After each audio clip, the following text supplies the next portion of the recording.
Kalava, Malawelele, Ni hao, Ola, Tēnā koutou katoa. Ko Kunani te maunga, ko Nubalan te awa, ko Pakiha te iwi, no Lutrawita aho, ke whanganui atara toku kainga I nai anei, mahi aho I te kuninga ki Purihuaroa, ko Elspeth Tilley tōku wingua. My mountain relates to my theme today because I want to talk to you about the power of art to drive personal and social change. And it was in the shadow of Kunani where I first saw that firsthand. It is 1986 and I am sitting in a tiny one-screen cinema on the foothills of Kunani. Hobart is a very small town. We don't even have a McDonald's, let alone a multiplex cinema. We do have, shall I say, some small town attitudes. Indigenous Tasmanians do not have constitutional recognition in 1986 and male homosexuality is illegal. Both those things will change, which is an important point because I think sometimes we forget how far we've come and that change is possible, but that hasn't happened yet. I am 16 years old at the movies with my friend Toby on what I hope is a date, but will shortly realise is not. Toby uses hair gel and calls it product. Toby is wearing zebra patterned pointy shoes and my 16-year-old self thinks Toby is really cool. The movie comes up on the screen. It is My Beautiful Laundrette starring Daniel Day-Lewis and Gordon Warnaker as lovers in 1980s Britain. It's a powerful and poignant story, a kind of queer Romeo and Juliet about star-crossed soulmates. It will later become known as the best British film of the 20th century. At the height of the narrative, there's a passionate kiss, 6 metres high in front of us on the screen. And I can feel Toby squirming in his seat next to me, and I wonder if he's offended. He's certainly something, because next minute he has jumped up out of his chair and he's running through the cinema shouting. He runs up the aisle, across the back and down the other aisle, and the whole way he is yelling at the top of his voice, "I'm gay! I've always been gay and I'm proud to be gay." Toby then busts out the door at the back of the cinema and we can literally all hear him running down the street shouting, "I'm proud to be gay," to the streets of Hobart. So Toby's life changed that day. He was out and proud from that moment onwards, not afraid to stand up to small town prejudice and even to defy the law. Because he saw himself on that screen represented, he knew that he was not alone. He knew that he was not invisible, and he could start to imagine a different future, one in which all love was understood as just love. So Toby joined the fight for law reform, and in 1997, Tasmania finally became the last Australian state to decriminalise male homosexuality. Toby's own life changed, and he in turn changed the lives of others because of a movie. My life changed too that day. I sunk right down in my seat trying to hide my battered pride and I watched the rest of the film. By the end of it, I no longer wanted to be on a date with Toby. I wanted to be part of this force so powerful that it could make the Tobys of the world jump up out of their seats and shout for joy and be unafraid to be themselves. I wanted to be part of the arts. So, what exactly happened to make Toby act that way that day? Art makers have long known that something very powerful and special happens when audiences engage with a piece of art. But it has taken advances in neuroscience in just the past decade for us to start to put names to what that something is. One of the key ingredients is oxytocin. Known as the love hormone, oxytocin plays a key role in empathy and trust. It helps bond us to other human beings, parents to children and romantic partners to each other. Oxytocin is released when we're hugging someone. Oxytocin reduces our stress. Oxytocin is even released after childbirth to try and trick women into thinking that 16 hours of labour was not painful at all, but simply blissful. It is a very powerful and persuasive hormone. Researchers have now discovered that there is another thing that triggers significant quantities of oxytocin release, and that something is art. When we watch a powerful character-driven movie, as Toby did that day, oxytocin is released. When we read a novel with a character who goes on a journey of trials and tribulations and we go on that journey with them, oxytocin is released. When we listen to music that we like, oxytocin is released. When we sing or dance with others, in fact, even when we watch other people singing or dancing, oxytocin is released. Researchers have even found that an oxytocin release after watching a play about social justice issues can make us donate money, not only to the social justice issue that was depicted in the play, but to social justice causes in general. So, what's the role of the art in all of that? My colleague Dr. Nicholas Holm and I recently published a paper in which we identified 6 mechanisms by which art impacts the world. I've now added a 7th, and I'll give you a quick example of each one. Number 1 is documentation. Art brings the unseen closer, from far-flung places to diverse cultures. Take the case of the Franklin River in Tasmania.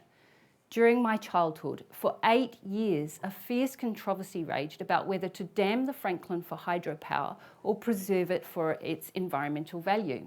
There had been speeches and marches and protests and petitions, but public opinion was still split. Then the Save the Franklin campaign released a photograph by renowned landscape photographer Peter Dombrovskis depicting the river.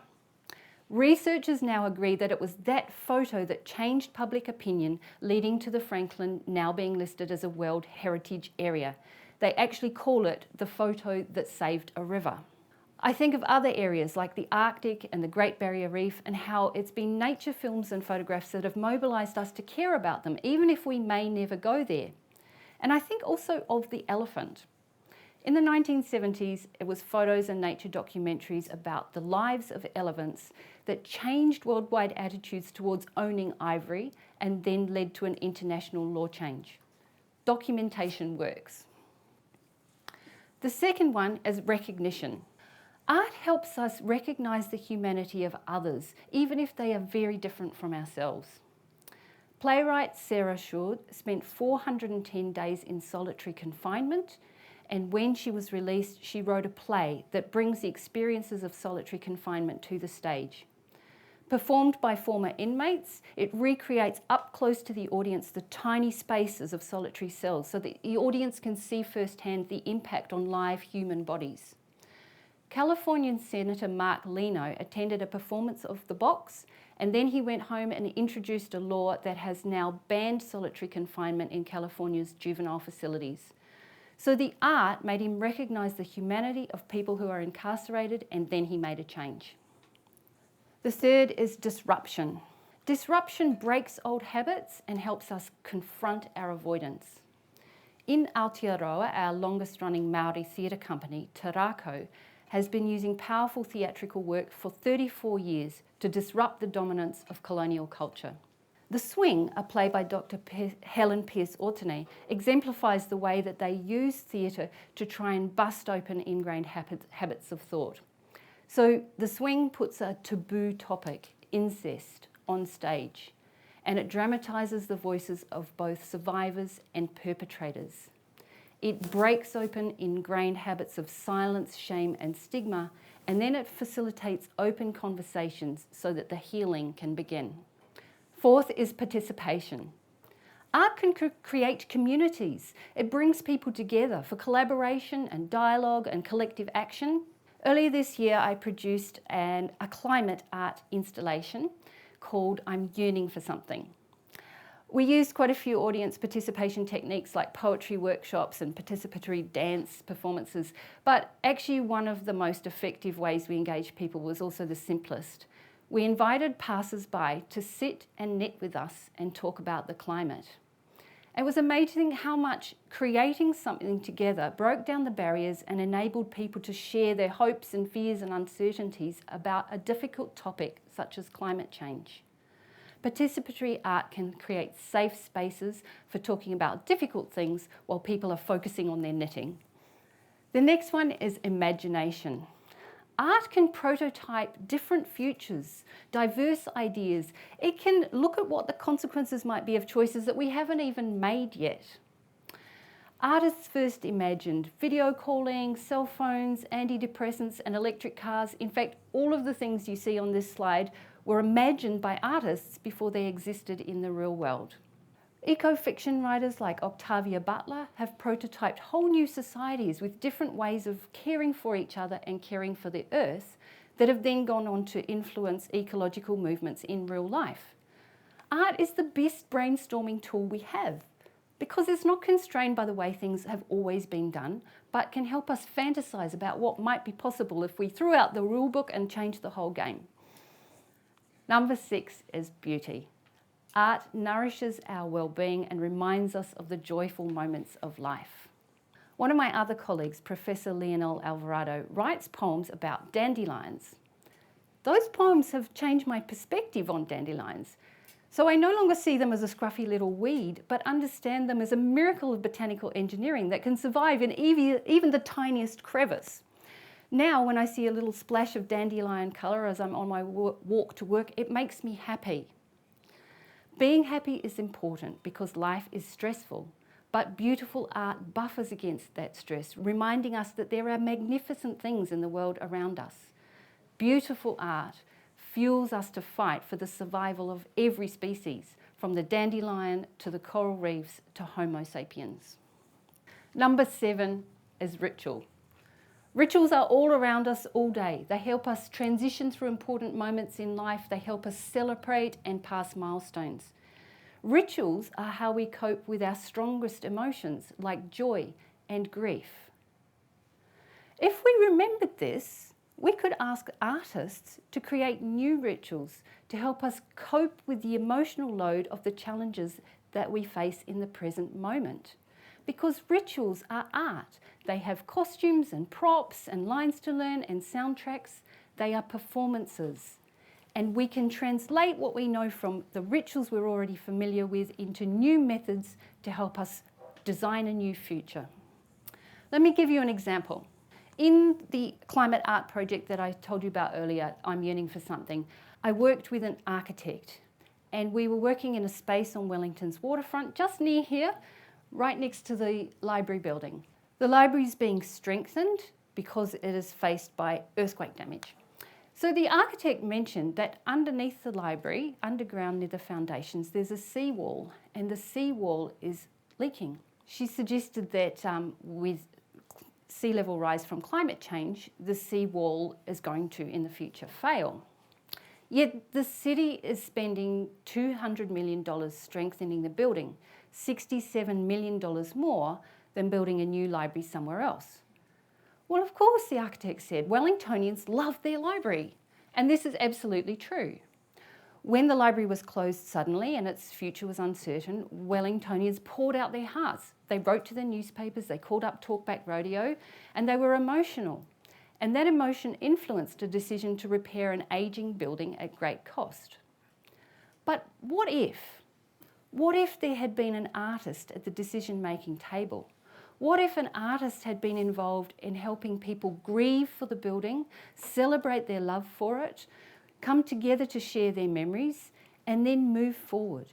What if the artist had facilitated an imaginary process to come up with a new building that was even better than the beloved old one?